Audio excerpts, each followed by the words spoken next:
Kita tidak pernah berjumpa langsung dengan Nabi. Kita tidak pernah duduk bersama-sama dengan Nabi. Untuk apa kita duduk di sini kalau bukan karena iman dan cintanya kita kepada Nabi Muhammad? Padahal kita tidak pernah berjumpa dengan Nabi, bertemu dengan Nabi nggak pernah, duduk bersama Nabi nggak pernah. Tapi kita beriman kepada Nabi Muhammad. Kita cinta kepada Nabi Muhammad. Kita umat yang dirindukan oleh Nabi, umat yang dicintai oleh Nabi. Rasulullah ketika beliau sedang duduk bersama para sahabat, Rasulullah berkata, wahai para sahabat, tahukah kalian golongan-golongan yang soleh? Tahukah kalian golongan-golongan yang mulia? Sahabat berkata, apakah para malaikat ya Rasulullah? Rasul berkata, bagaimana mungkin malaikat tidak mulia sedangkan mereka berada di sisi Allah? Ada lagi yang mulia. Apakah para nabi dan rasul? Bagaimana mungkin nabi dan rasul tidak mulia sedangkan Allah menurunkan wahyu untuk mereka? Ada lagi yang mulia. Apakah kami ya Rasulullah? Bagaimana mungkin kalian para sahabatku tidak mulia sedangkan aku berada di tengah-tengah kalian? Ada lagi yang mulia. Kata sahabat, Allah dan engkau yang lebih tahu ya Rasul. Rasulullah menundukkan kepala, Nabi Muhammad menundukkan kepala. Dari kedua pelupuk mata beliau mengeluarkan air mata, membasahi pipi beliau sampai ke janggutnya beliau. Beliau menundukkan kepala sambil menangis dan beliau berkata, golongan yang mulia ini, golongan yang soleh ini, mereka golongan-golongan yang adanya nanti di akhir zaman. Mereka tidak pernah duduk bersamaku, mereka tidak pernah memandang wajahku, mereka tidak pernah mendengar langsung kata-kataku, akan tetapi mereka beriman kepadaku, kata Rasul. Mereka umat yang aku rindukan, mereka umat yang aku cintai. Tuba liman yarani wa amana bi, wa tuba summa tuba summa tuba liman lam yarani wa amana bi. Sungguh beruntung orang-orang yang beriman kepadaku, kemudian orang-orang yang melihatku kemudian beriman kepadaku. Dan sungguh beruntung, dan sungguh beruntung, dan sungguh beruntung. 3 kali keberuntungan, 3 kali kemuliaan bagi orang-orang yang tidak pernah melihatku akan tetapi mereka beriman kepadaku. Siapa? Kita umat Nabi Muhammad SAW. Kita tidak pernah memandang wajah Nabi, tidak pernah berkumpul dengan Nabi, tapi kita beriman kepada Nabi Muhammad. Apalagi kita umat Islam Indonesia. Umat Islam Indonesia, umat yang dicintai oleh Rasulullah As-Sayyid Al-Habib Muhammad bin Alwi Al-Maliki. Ketika beliau berziarah ke makam Nabi Muhammad, dalam keadaan sadar beliau berjumpa langsung dengan Nabi Muhammad. Di belakang Nabi Muhammad ada ribuan orang. Habib Muhammad pun bertanya, ya Rasulullah, siapa yang ada di belakangmu ini ya Rasulullah? Ribuan orang ini, ribuan golongan ini, siapa ya Rasulullah? Rasulullah berkata, ini mereka yang ada di belakangku. Mereka adalah umat Islam yang aku cintai. Mereka umat Islam yang ada di Indonesia, kata Rasulullah SAW. Kita dicintai oleh Rasul. Kenapa? Coba kita lihat di Indonesia, saudara-saudara. Kalau bulan Maulud, kalau bulan Rabiul Awal, di kampung-kampung, di musola-musola, setiap masjid, setiap langgar, setiap pesantren, setiap RT, setiap RW pasti bikin maulid Nabi Muhammad. Kalau udah bulan Rajab, setiap pesantren, musola, masjid, kampung, RT, RW pasti bikin Isra wal Mi'raj baginda Nabi besar Muhammad. Negara-negara yang lain, tempat-tempat yang lain tidak seperti kita, saudara-saudara. Makanya kita menjadi umat yang dicintai oleh Rasul, umat yang dimuliakan oleh Nabi Muhammad, umat yang dirindukan oleh Nabi Muhammad SAW. Allah berkata dalam Al-Quran, laqad ja'akum rasulun min anfusikum azizun alaihi ma'anittum harisun alaikum bil mu'minina raufur rahim. Hei sekalian umat manusia, yang kaya, yang muda, yang tua, yang muda, yang kaya, yang miskin, mulai pejabat sampai rakyat, ulama sampai umat. Hei sekalian umat manusia, laqad ja'akum, telah sampai kepada kalian, telah datang kepada kalian rasulun, utusan Allah, min anfusikum, dari golongan kalian manusia, azizun alaihi ma anittum, sungguh berat baginya penderitaan yang kau alami, sungguh berat baginya kesusahan yang kau alami. Sebelum kalian susah, dia lebih dahulu susah. Sebelum kalian menderita, dia lebih dahulu menderita. Sebelum kalian menangis, dia lebih dahulu menangis. Sebelum kalian berdarah, dia lebih dahulu berdarah. Azizun alaihi ma'antum, harisun alaikum, dia menjaga kalian, menjaga akidah kalian, keyakinan kalian, tauhid kalian, syariat kalian, sholat kalian, agar kalian tidak menyimpang, agar kalian tidak tersesat, agar kalian tetap berada di jalannya Allah. Bil mu'minina raufur rahim, kepada orang-orang yang beriman beliau sangat cinta, beliau sangat sayang, beliau mencintaimu sebelum engkau mencintainya, beliau merindukanmu sebelum engkau merindukannya. Siapa beliau? Siapa dia? Dia adalah seorang manusia yang mengorbankan jiwanya, mengorbankan nyawanya, mengorbankan darah dan hartanya demi kita sebagai umat. Beliau kepanasan, kedinginan, 3 hari 3 malam makan, mengganjal perutnya dengan sebongkah batu. Perut suci beliau berbunyi.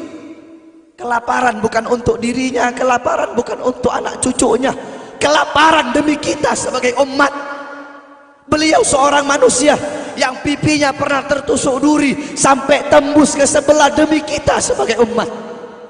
Beliau seorang manusia yang pernah wajah beliau dilempari kotoran demi kita sebagai umat.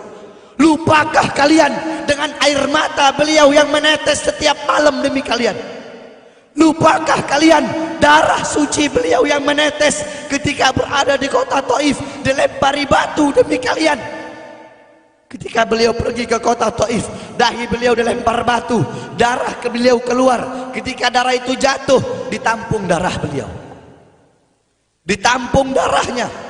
Sahabat berkata, ya Rasul, kenapa kau tampung darahmu ya Rasul? Rasul berkata, andaikan darahku jatuh di atas tanah Taif, penduduk kota Taif akan ditenggelamkan oleh bumi, sedangkan mereka adalah umatku. Luar biasa kasih sayang Nabi kepada kalian. Tetapi kita sebagai umat tidak tahu diri. Kita sebagai umat merusak sunnahnya. Kita sebagai umat melanggar ajarannya. Kita sebagai umat semakin hari semakin jauh darinya, meninggalkan pakaiannya, meninggalkan ajarannya, meninggalkan sunnahnya, meninggalkan kepribadiannya, meninggalkan akhlaknya, meninggalkan Al-Qur'annya. Rasulullah SAW yang dimana gal Sayyidina Ali karamallahu wajhah, inna Rasulullah fi akhir nafsi harragat syafataihi marratain fa'algaitu sam'i fasami'tuhu yaqul ummati ummati faqubida Rasulullah sallallahu alaihi wasallam wa qala law kanatid dunya tadumu li wahidin la kana Rasulullah sallallahu alaihi wasallam fiha mukhallada. Dari Sayyidina Ali karamallahu wajhah, ketika akhir-akhir detik-detik kematiannya Rasulullah, beliau mendengar, beliau melihat dari bibir Rasulullah bergerak dengan 2 kali gerakan. Beliau mendekatkan telinganya, mendekatkan pendengarannya, dan beliau mendengar Rasulullah berkata, ummati ummati, faqubida Rasul, meninggal Rasulullah SAW. Ketika nyawa Rasulullah akan dicabut, Rasulullah berkata kepada Jibril, wahai Jibril, aku belum puas meninggalkan umat, aku tidak mau meninggalkan mereka dalam keadaan belum diberi jaminan oleh Allah. Wahai Jibril, sampaikan kepada Allah, aku tidak minta jaminan untuk diriku, aku tidak minta jaminan untuk keluargaku, aku minta jaminan untuk umatku. Wahai Jibril, sampaikan kepada Allah. Jibril pun pergi kepada Allah. Jibril pun berkata, ya Allah, kekasihmu Muhammad meminta jaminan untuk umatnya. Allah bilang, wahai Jibril, katakan kepada Muhammad, aku tidak akan menghinakan umat Muhammad. Basyirhu fa innahu awwalu nasin kharijum minal ardi idza bu'isu. Kemudian beliau ditarik lagi nyawa beliau. Beliau berkata, ya Khalil Israel, wahai kekasihku Israel, apakah seperti ini rasa sakit ketika dicabut nyawa? Israel berkata, iya ya Rasulullah, seperti inilah rasa sakit ketika dicabut nyawa ya Rasulullah. Apakah rasa sakit seperti ini juga yang kelak, yang ya Allah, biar aku menanggung sakratul maut seluruh umat. Ya Allah, mereka tidak akan kuat, mereka tidak akan sanggup. Aku nabi mereka, aku pemimpin mereka, biar aku menanggung beban penderitaan sakratul maut mereka ya Allah. Biar aku menanggung sakratul maut umatku ya Allah. Di mana kita sebagai umat, apa yang telah kita lakukan untuk Nabi Muhammad? Nabi berkorban untuk kita di saat detik-detik terakhir nafasnya, tidak memikirkan rasa sakitnya, tidak memikirkan pedihnya, tidak memikirkan beratnya. Beliau memikirkan nasib kita sebagai umat. Kelak di yaumil qiyamah, ketika para nabi dan para rasul berkata, nafsi nafsi, nafsi nafsi, diriku sendiri, jiwaku sendiri, aku urus urusanku sendiri, aku tidak bisa nolong kalian. Ketika para nabi dan rasul mereka tidak bisa menolong kita, Rasulullah Muhammad ibn Abdullah, Nabi Muhammad bersujud kepada Allah, Nabi Muhammad bertekuk lutut, beliau bermohon kepada Allah. Beliau berkata, ya Allah, aku tidak minta pengampunan untuk diriku, wala Fatimah wala Hamzah. Aku tidak minta pengampunan untuk Fatimah, aku tidak minta pengampunan untuk Hamzah. Aku cuma minta pengampunan untuk umatku ya Allah, untuk umatku ya Allah. Rasulullah tidak meminta pengampunan untuk dirinya, tidak meminta pengampunan untuk anaknya, tidak meminta pengampunan untuk paman bibinya, tidak meminta pengampunan untuk keluarga atau anak cucunya, tetapi beliau meminta pengampunan untuk kalian sebagai umat. Karena begitu cintanya beliau kepada umat, karena begitu sayangnya beliau kepada umat, sampai-sampai beliau berkata, lau yushaku ahadukum bisyaukatin fi rijlih la ajidu alamaha fi qalbi. Andaikan kalian, salah satu dari kalian kakinya tertusuk duri, andaikan salah satu dari kita yang duduk di sini kaki kita ada yang terkena duri, pasti kita merasakan sakit. Apa kata Rasul? Maka aku tidak merasakan apa yang kalian rasakan, kecuali yang aku rasakan sampai dalam hati aku rasakan rasa sakit kalian. Lihat bagaimana cintanya Rasul kepada kita. Apa yang sudah kita lakukan untuk Nabi? Sudahkah kita mengorbankan kedua mata kita untuk memandang hal-hal yang disukai oleh Nabi? Sudahkah mengorbankan kedua tangan kita memberi makan golongan-golongan yang dicintai oleh Nabi? Mengorbankan lidah kita untuk mendakwahkan, mensuarakan ajaran syiar Nabi? Sudahkah mengorbankan kedua kaki kita melangkah ke tempat-tempat yang diridhoi oleh Nabi?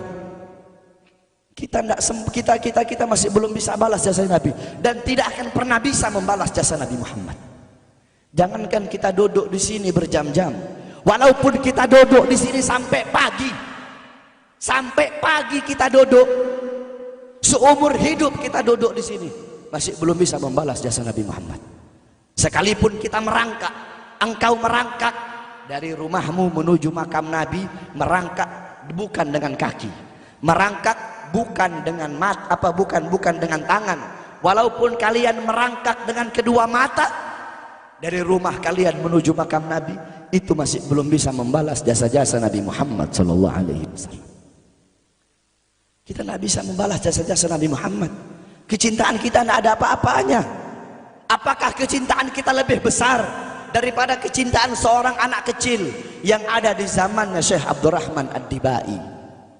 Di zaman Syekh Abdurrahman Ad-Dibai, pengarang Maulid Diba, ketika beliau ingin berziarah ke makamnya Rasul, ketika beliau ingin ziarah ke makamnya Nabi, ada satu orang anak kecil ingin ikut berziarah. Maka kata rombongan, hai anak kecil, engkau tidak boleh ikut. Ini perjalanan memakan waktu berhari-hari, bisa 4 hari, 5 hari, bahkan sampai 1 minggu. Kau tidak boleh ikut. Pergi anak kecil tersebut. Pergilah rombongan Syekh Abdurrahman Ad-Dibai untuk ziarah ke makamnya Nabi. Tanpa sepengetahuan rombongan, ternyata anak kecil tersebut bergelantungan di bawah kereta kuda Syekh Abdurrahman Ad-Dibai. Anak kecil itu bergelantungan. Dia sampai berhari-hari gak makan, gak minum, gak tidur. Hanya apa? Hanya ingin pergi ziarah ke makam Nabi. Saking cintanya kepada Nabi Muhammad, dia sembunyi-sembunyi bergelantungan di bawah kereta. Gak makan, gak minum, gak tidur berhari-hari. Sampai ketika sampai di Madinah, itu anak kecil jatuh. Itu anak kecil terjatuh. Rombongan bilang, bukankah ini anak kecil yang waktu itu mau ikut? Berarti sudah berhari-hari dia di bawah kereta ini, dia nggak makan, dia nggak minum, dia nggak tidur. Anak kecil itu berlari, anak kecil itu berlari sampai dia terjatuh. Saking bahagianya, dia sudah sampai di Madinah. Dia ambil debu-debu Madinah, pasir Madinah, dia ambil, dia usapin ke mukanya. Saking bahagianya, sampai itu anak mati. Anak kecil tersebut mati membawa kecintaannya kepada Nabi Muhammad. Anak kecil itu mati, nggak makan berhari-hari, nggak tidur, nggak minum, hanya ingin ziarah ke makam Nabi Muhammad. Padahal anak kecil itu tidak pernah memandang Nabi, tidak pernah berkumpul dengan Nabi, tapi kecintaannya luar biasa kepada Rasulullah. Akhirnya anak itu dimakamkan oleh Syekh Abdurrahman Ad-Dibai di Madinah. Anak kecil itu dimakamkan di Madinah. Nah, setiap tahun Syekh Abdurrahman Ad-Dibai ziarah ke makamnya Nabi, pasti ziarah ke makam itu anak kecil. Yang anehnya, setiap Syekh Abdurrahman Ad-Dibai ziarah makam anak kecil tersebut, kubur anak kecil tersebut bergeser dengan sendirinya mendekati makam Nabi Muhammad SAW. Sampai sekarang makam anak kecil itu ada di samping Masjid Nabawi. Saking cintanya anak kecil tersebut kepada Rasulullah SAW. Kecintaannya kita nggak ada apa-apanya. Kita tiap hari maksiat, tiap hari berbuat dosa, melakukan hal-hal mungkarat, dhalalat, sayyiat. Takutlah kita kepada Allah. Kembalilah ke ajaran Nabi Muhammad. Jadikan beliau sebagai teladanmu, jadikan beliau sebagai pedomanmu. Hidupkan rumah tanggamu dengan ajaran beliau. Hidupkan kampungmu dengan dengan ajaran dan sunnah beliau. Jadikan rumah tanggamu rumah tangga Sayyidina Muhammad, kampungmu kampung Sayyidina Muhammad, desamu desa Sayyidina Muhammad, kotamu kota Sayyidina Muhammad. Man tasyabbaha biqaumin fahuwa minhum. Barang siapa yang mengikuti suatu kaum, maka dia sama dengan kaum tersebut.